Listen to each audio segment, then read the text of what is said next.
Museum ಐಷಾರಾಮಿ ಕಟ್ಟಡವನ್ನು ಹೊಂದಿದ್ದ ಆ ಮ್ಯೂಸಿಯಂ ಮಾಲೀಕರು ಆ ಮ್ಯೂಸಿಯಂ ಒಳಗೆ ಎಲ್ಲ ಪ್ರಾಣಿಗಳನ್ನು ತಂದಿಟ್ಟಿರ್ತಾರೆ. ಅದರ ಜೊತೆಗೆ ಆ ಮ್ಯೂಸಿಯಂನಲ್ಲಿ ಒಂದು ರೂಮನ್ನು ಕೂಡ ಅತ್ಯದ್ಭುತವಾಗಿ ನಿರ್ಮಾಣ ಮಾಡಿರ್ತಾರೆ. ಆ ರೂಮ್ನ ಎಲ್ಲ ಗೋಡೆಗಳಿಗೂ ಕನ್ನಡಿಯನ್ನು ಹಾಕಿರ್ತಾರೆ. ಅಂದ್ರೆ ಈಗ ಒಬ್ಬ ಮನುಷ್ಯ ಅಲ್ಲಿ ನಿಂತ್ರೆ 10 ಜನ ನಮ್ಮ ಪ್ರತಿಬಿಂಬವನ್ನೇ ಹೋಲುತ್ತೆ ಆ ರೂಮ್. ಅಂತಹ ಕಟ್ಟಡದಲ್ಲಿ ಯಾರೂ ಕೂಡ ಇರೋದಿಲ್ಲ. ಅವರು ಐಷಾರಾಮಿಗೋಸ್ಕರ, ಶೋಕಿಗೋಸ್ಕರ ಆ ರೂಮನ್ನು ಕಟ್ಟಿಸಿರ್ತಾರೆ. ಆ ರೂಮ್ನಲ್ಲಿ ತಪ್ಪಿ ಒಂದು ನಾಯಿ ಹೋಗುತ್ತೆ. ಆ ನಾಯಿ ಒಳಗಡೆ ಹೋಗೋದನ್ನ ಯಾರು ಕೂಡ ಗಮನಿಸಿರೋದಿಲ್ಲ.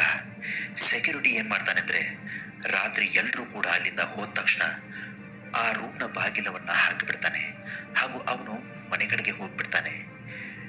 ಈಗ ಆ ರೂಮ್ ಒಳಗಡೆ ನಾಯಿ ಒಂದೇ ಇರತ್ತೆ. ಆ ನಾಯಿಗೆ ಕನ್ನಡಿ ತುಂಬೆಲ್ಲ ನಾಯಿಗಳೇ ಕಾಣಿಸುತ್ತೆ. ಅಂದ್ರೆ ಅದರ ಪ್ರತಿಬಿಂಬ ಅದಕ್ಕೆ ಕಾಣಿಸುತ್ತೆ. ಅದು ಆ ಪ್ರತಿಬಿಂಬವನ್ನ ನೋಡಿ ಜೋರಾಗಿ ಬೊಗಳೋದಕ್ಕೆ ಶುರು ಮಾಡುತ್ತೆ. ತುಂಬಾನೇ ಭಯದಲ್ಲಿ, ಆತಂಕದಲ್ಲಿ ಜೋರಾಗಿ ಜೋರಾಗಿ ಕಿರ್ಚೋದಕ್ಕೆ ಶುರು ಮಾಡುತ್ತೆ.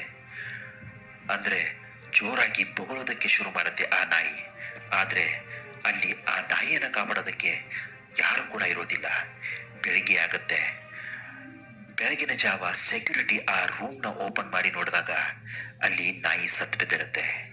ಆ ನಾಯಿ ಸತ್ತು ಬಿದ್ದಿರೋದನ್ನ ಸೆಕ್ಯೂರಿಟಿ ಗಾರ್ಡ್ ತುಂಬಾನೇ ಆಶ್ಚರ್ಯದಿಂದ ನೋಡ್ತಾನೆ. ಆ ನಾಯಿ ಯಾಕೆ ಸತ್ತು ಬಿದ್ದಿರುತ್ತೆ ಗೊತ್ತಾ ಡಿಯರ್ ಫ್ರೆಂಡ್ಸ್?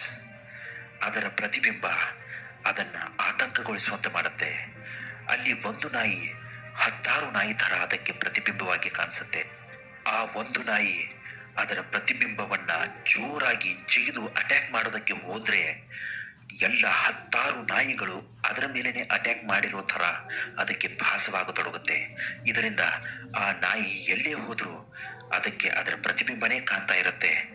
ಜೋರಾಗಿ ಅರ್ಚಾಡುತ್ತಾ, ಕಿರ್ಚಾಡುತ್ತಾ, ಬಗಳುತ್ತಾ ಅದನ್ನ ಕನ್ನಡಿಯ ಮೇಲೆ ಅಟ್ಯಾಕ್ ಮಾಡುತ್ತಾ ಹೋದ್ರೆ ಅದಕ್ಕೆ ವಾಪಸ್ ಅಟ್ಯಾಕ್ ಮಾಡಿದ ಹಾಗೆ ಅದಕ್ಕೆ ಪ್ರತಿಬಿಂಬ ಆಗುತ್ತೆ.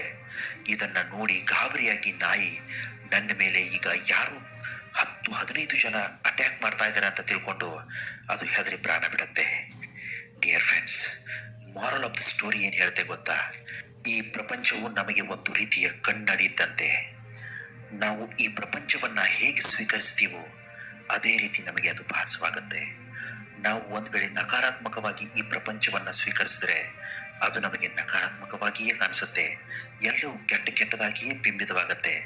ಒಂದ್ ವೇಳೆ ನಾವು ಈ ಪ್ರಪಂಚವನ್ನ ಪಾಸಿಟಿವ್ ರೀತಿಯಲ್ಲಿ ಆತ್ಮವಿಶ್ವಾಸದಿಂದ ಮುನ್ನಡೆದು ಧೈರ್ಯದಿಂದ ಎಲ್ಲವನ್ನು ಎದುರಿಸಿದ್ರೆ ಅದು ಕೂಡ ನಮಗೆ ಪಾಸಿಟಿವ್ ಆಗಿಯೇ ಕಾಣಿಸೋದಕ್ಕೆ ಶುರುವಾಗುತ್ತೆ.